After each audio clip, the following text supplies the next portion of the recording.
Grand River Center, and like our events, all the proceeds go to breast cancer survivors in the tri-state area. I'd like to introduce now our special guest tonight. She's going to be known by many of you. She grew up in Wisconsin, lives in East Dubuque, currently a teacher and coach at Roosevelt here at Roosevelt Middle School in Dubuque, and is currently in the middle of her battle with breast cancer.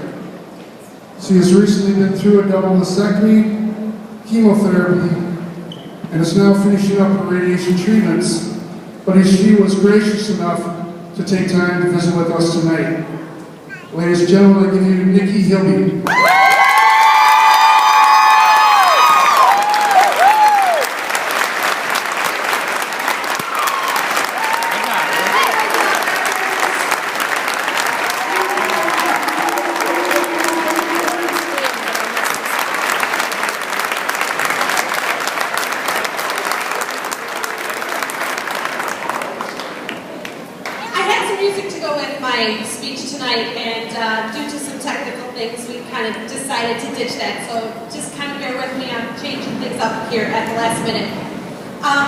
My journey began last February when I first started noticing some pain, and by the end of the month I was feeling it pretty consistently and made an appointment with the doctor after I physically felt the lump myself. The nurse assured me that it was probably nothing, as most tumors associated with pain are benign, but I was right to have it checked out. So we made the appointment on March 5th. My world spun out of control when I heard just the opposite news. Breast cancer was coming for me. I had every test in the book in the course of about 2 days, most on the day of my initial appointment and alone, since I didn't believe I could possibly have cancer and sent my husband to work. Thank goodness for my dear friend who joined me in time for the biopsy with about 20 minutes notice, as my husband was then out of town. There is a side of me she never thought she would see, I am sure. I even delivered about 100 parent-teacher conferences in the middle of this week, but I think the hardest part of that week was having to tell my kids and my parents that I had stage 3 breast cancer. The tumor was 4.1 centimeters, and I had lymph node involvement on my right side with abnormal tissue on the left already. Not that I did it, I totally chickened out and made my husband tell them. Once that was done and the tears were shed, we hit the ground running. I wanted a plan, I wanted action, and I wanted it yesterday. But the biggest shock of all was how quickly things moved. After a consult with oncology and his recommendation that we start with surgery, we went straight up the stairs to the surgeon's office. And when I said I wanted it done tomorrow, he said, okay, I'm open, let's do it. I had a double mastectomy 15 days after my initial diagnosis. And I went home the next day maimed and scarred with 60 staples across my chest and drainage tubes hanging off of each side that I had to empty myself and record the amount of fluid in them. Yuck. Not to mention the pain on top of the anxiety of knowing that my battle had only just begun. 6 weeks later, once my range of motion in my right arm was mostly recovered, I headed back to work and waited to be cleared for chemotherapy. Just saying that word brings back the head fog, the stomach ache, the bloating, and the achiness. I had 6 treatments, one every 3 weeks for 18 weeks. The meds were administered through a power cord that was inserted just below my clavicle with a tube that threaded through my veins under a local anesthetic. Talk about traumatizing. It was removed the same way. It was a very dark time. This is when I faltered and when I slipped. I remember crying to my husband that I couldn't possibly make myself go back time after time and allow them to pump that poison into me. It isn't worth it, I said.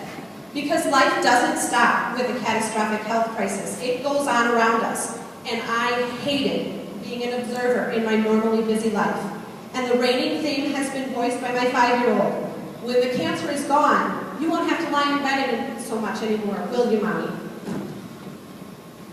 But my husband is a smart guy, and he would do his best to console me. He said all the right things, and he rubbed my back, and he tried to make me laugh. And on the days that none of that worked, he would tuck me back into bed and leave the room. And a few minutes later, all 3 of my kids would end up in that bed with me, just watching TV and giggling and fighting and being their goofy selves. We get good at planning activities and things and concerts on my good weeks and clearing everything off my calendar for the bad ones. Despite being ill for 1/3 of this time, I still got to see Bon Jovi perform at Soldier Field, attend my class reunion, and visit with my good friend on tour with Darius Rucker. I stayed as active as I could and tried to keep my kids' lives as normal as possible. And through it all, we've kept our sense of humor and have made endless jokes about the changes in my and our lives over the past months. Through it all, I have had an amazing support system, one I didn't even realize existed before my diagnosis. I have been completely overwhelmed some days with the outpouring of kindness and generosity that surrounds me every day. And it sometimes takes a tragedy or a health scare for us to recognize and appreciate the people we come into contact with every day. I have cancer, but I am blessed. It started with my immediate family, of course. My husband is my rock. You hear people say that, but you don't really know what that means until you meet that rock. He keeps me grounded, and he makes me feel loved and beautiful and needed, even when I feel unlovable, useless, and broken. My parents came and stayed with us for every treatment, to keep the house in working order and to make sure the kids made it to all their activities and to feed everyone while I was incapable. And speaking of food, my colleagues came to the rescue there. I had a freezer full of food from the time I had surgery through returning to work. They came to sit with me when I was lonely, let me vent and cry and whine when the mood struck. They even went to appointments and treatments and shaved my hair when the time came. My hairstylist refused to take payment for my last haircut or for my wig services. Did you know Excelente offers free wigs to cancer patients through a generous benefactor? I didn't until I needed one. I received so many cards and well wishes, phone and Facebook messages, meals and gift cards. It moved me to tears on several occasions. They came from all stages of my life, from my small hometown friends and classmates, to colleagues past and present, and even some people I haven't seen in 20 years or more, and relatives of my husband I've never even met. My students at school were amazing. I received support in the form of hat days and cards and blankets, and friends of my kids organized pink days in their honor. And how many people are lucky enough to have their former in-laws and their kids' dad and stepmom step up to help in many ways, from running all 3 kids and providing meals to adjusting schedules to make everything as smooth as possible. Even now, as I have radiation 5 days a week and physical therapy twice a week, they continue to come through for me. And many of these people are in this room tonight, continuing to support me in every way they can. Thank you. Thank you. Thank you.